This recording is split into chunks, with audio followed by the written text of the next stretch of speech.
అందరికీ నమస్కారం. గత 2, 3 రోజులుగా తీర ప్రాంతాల్లో జరిగే అసౌకర్యం గురించి మనం టీవీలో చూస్తున్నాం, న్యూస్ పేపర్‌లో చదువుతున్నాం, ఎవరైనా చెప్తే వింటున్నాం. కానీ దీన్ని ఒక న్యూస్ ఐటెమ్ కింద కాకుండా మన బాధ్యతగా తీసుకుందాం. ఎందుకంటే అలాంటి ప్రదేశాల్లో ఉన్నవాళ్ళు మన తండ్రి కావచ్చు, మన తల్లి కావచ్చు, చదువు కోసం వెళ్ళిన మన చెల్లెలు కావచ్చు, పెళ్లి చేసుకొని అక్కడే ఉంటున్న మన అక్క కావచ్చు. ఇలా మనతో ఏదో ఒక రిలేషన్‌లో ఉన్నవాళ్ళు అక్కడ ఉండుండొచ్చు. కాబట్టి వాళ్ళందరికీ మనం ఉన్నాం అనే ఒక చిన్న ధైర్యాన్ని ఇద్దాం. ఎలాగా?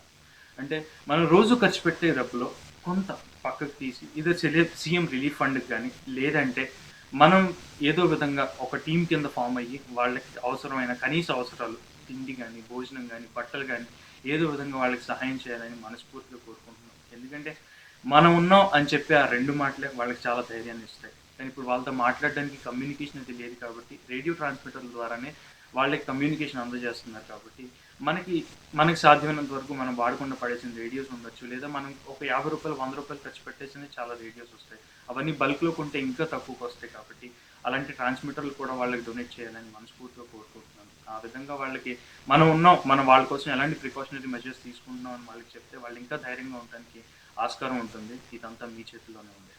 Thank you.